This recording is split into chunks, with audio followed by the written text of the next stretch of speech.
everyone, welcome. It's Patty here, and I am coming back with another video. You know, I get asked by clients and friends all the time, make more videos, make more videos. Well, I am going to make a concerted effort to do that. And so we came up with a fun idea of doing a series of videos relating to memorable meals. It's about memorable meals. So as many of you may know, I am a travel planner by trade for more years than I want to remember, a long time. And so, you know, when I have the privilege of planning some pretty amazing trips for clients, and a lot of times I also have the privilege of hearing about what they did, what they saw, where they went, what they ate. And I'm not gonna lie, a lot of what I hear is about what they ate. So, you know, when you go to dinner with your friends and say, hey, how was your trip? How'd it go? And the first thing, most of the time that you hear is, oh, we had this meal at this place and it was amazing. And, or we went to this little restaurant, or, you know, the resort we stayed at has this special thing that they make, and it was just incredible. And so I thought it would be a fun idea to kind of highlight some of these memorable meals that some of us have had. And so I'm going to do a series, and I'm going to ask if you're watching, if you're my client, my friend, my family, no matter, send me either by email or Facebook Messenger,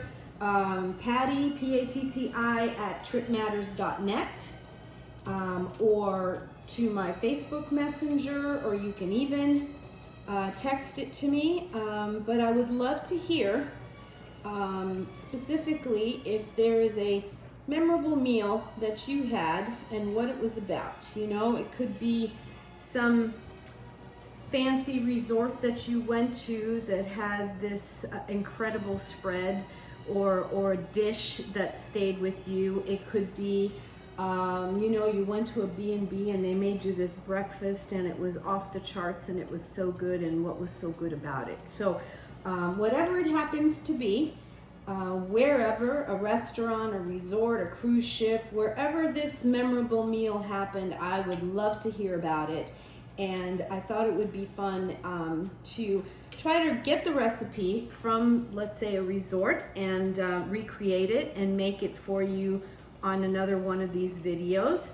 Or I can, you know, if we can't do that, I'll try to make you my version of it. But it would be something fun. And so we're going to start this memorable meal series with a memorable meal that I had.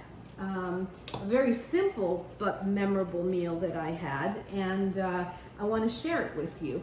So a few years back, we went, by the way, I have a pound of spaghetti boiling here right now because I didn't want to pull things up. This is a quick recipe, but it is pretty amazing. So I want to tell you where we were when we had this. A few years back, we went to, and I'm going to start by putting some olive oil in my pan here and turning this on. And probably, if we're measuring, because we don't measure, but if we're measuring, probably a quarter of a cup, maybe a third at the most. Just kind of line the bottom of your pan like this.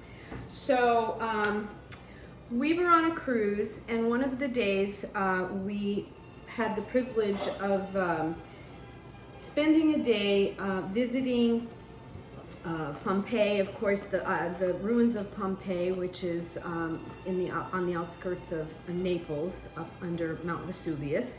And then our driver took us to a place that really wasn't on our radar to go to, but he said, you know, I want to take you for your lunch to a really cool place. And this cool place is called Cantina del Vesuvio. It is a vineyard, winery that sits under Mount Vesuvius, and I brought this out to show this to you because it perfectly illustrates where we were and what it looked like.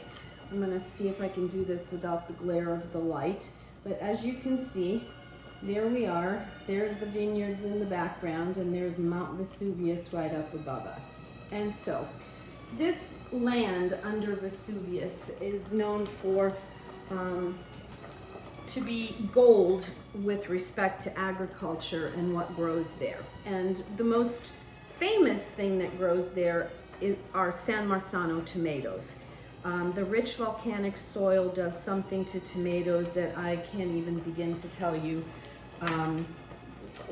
how amazing they are. Additionally, they grow grapes and all kinds of vegetables and produce and so on. But that soil is just remarkable in the type of vegetables and things that you're going to get from it. So anyhow, here we go to Cantina del Vesuvio, and we sit down outside these very rustic wooden tables after touring the vineyards a little bit. And what they make at Cantina is a wine called Lacrimi Christi, and it literally means tears of Christ. And the reason, 3 cloves of garlic going in, the reason that they call it that is because the wind brings up the salt water from the Mediterranean and carries it up the hill to Cantina, and because of that, the grapes have a slightly saltiness to them.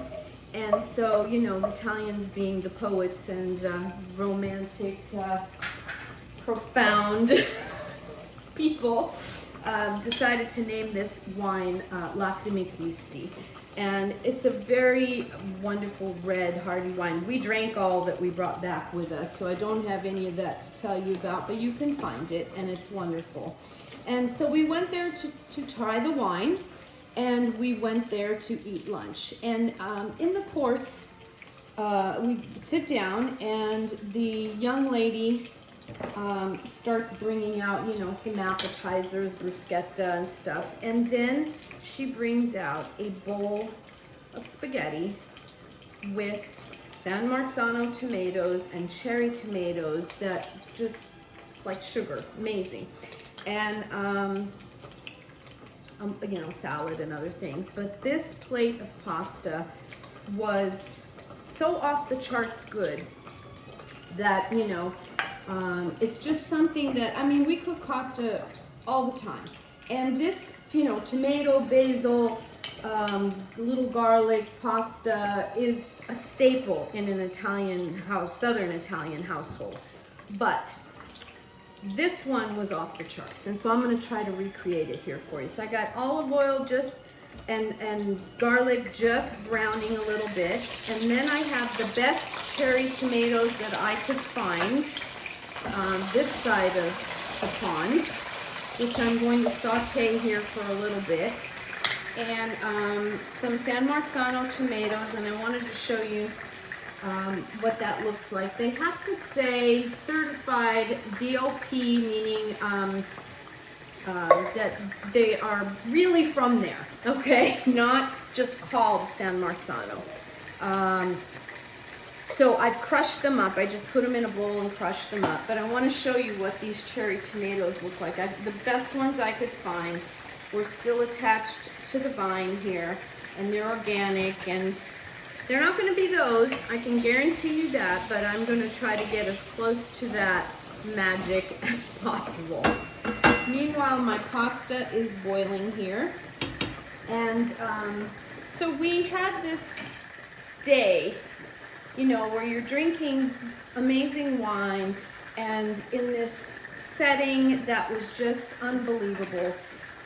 Overlooking, you know, you're looking at the Vesuvius behind you and the vineyards next to you and the Mediterranean off below you in the distance. And it was just an idyllic day. And I will never forget it. And, you know, I always say that's really what travel is creating a bunch of memories and experiences that stay with you forever. So what I'm putting in here is a hearty pinch of kosher salt. And I'm just sauteing these tomatoes a little bit with the garlic. And if you wanted to, and you wanted to make this a lighter summer dish, add more cherry tomatoes and don't even use the canned. But because I'm trying to recreate that wonderful taste of these beautiful San Marzano tomatoes, I'm doing both. So I'm going to go in with my sauce, my tomatoes, my crushed up tomatoes, and I literally put them in a bowl and crush them with my hands because there's really no reason to puree them or anything like that unless you like them that way. But you can get these almost anywhere now. Almost everyone carries them, okay? Now we'll add some nice fresh cracked pepper and start thinking about your memorable meals, because I really want to hear about those things that have stayed with you and keep you up at night wondering how you can get it again. Anyway, so I just made just a simple tomato sauce here. I've got some basil that I plucked off of my plant a few minutes ago and washed, and don't even bother. You just tear it up and put it in there. You don't need to do anything fancy with it, but you do. This is one of those dishes that, as you can see, besides the pasta, you've got 1, 2, 3, 4, 5 ingredients: salt, pepper, tomatoes, basil, olive oil. So you want it. This is not the kind of thing you're going to use substitutions. You just want to use the best olive oil you can get, the best tomatoes you can find, good San Marzano tomatoes. No substituting on something like this. It's a simple dish, but you want to do it justice, okay? And I am going to save, I always save a little bit of the basil for, put it in the dish to cook, but then I always save some for the end so that you get that bright, fresh basil flavor. So here's a little plate I want to show you. A lot of restaurants in Italy, when you eat there, they have their dishes personalized, you know, hand-painted dishes. This one says Cantina del Vesuvio, and it has a little Vesuvius with a smokestack, because Vesuvius is always smoking a little bit still. And anyway, they were gracious enough to let us take, we didn't just put them in our purses or anything, you know, we just asked. And they were gracious enough to let each of us have a souvenir dish from our day there. Okay, so I had pretty heavily salted my pasta water, but from tasting my pasta, I can see that I hadn't been generous enough with the salt. It's really important that you always salt your pasta water. It makes a huge difference. It's not going to make your food salty. It's just going to flavor the pasta, I promise. I'm going to add a little more cracked pepper to this. And I could say that if you like things a little on the spicy side, when you put the garlic in there to heat through, you could have put some pepper flakes if you like pepper flakes. I didn't find that in this dish when we went, so I'm trying to be as authentic as possible without getting on a plane and going back, which we plan to do. Incidentally, we are doing a reboot of this particular cruise and trip next year in 2022, and the one that we did was a little mixture of friends, some clients, and some family members that went on this particular trip, and it was amazing. And we're going to do a reboot of it next year, so if you want to come, just let me know and I'll tell you all about it. Turn that up a little bit. Ooh, that's hot. Okay, and now I am going to drain my pasta. And I see that I got my dish towel so that I don't burn my hands. So here we go. I'll just do this.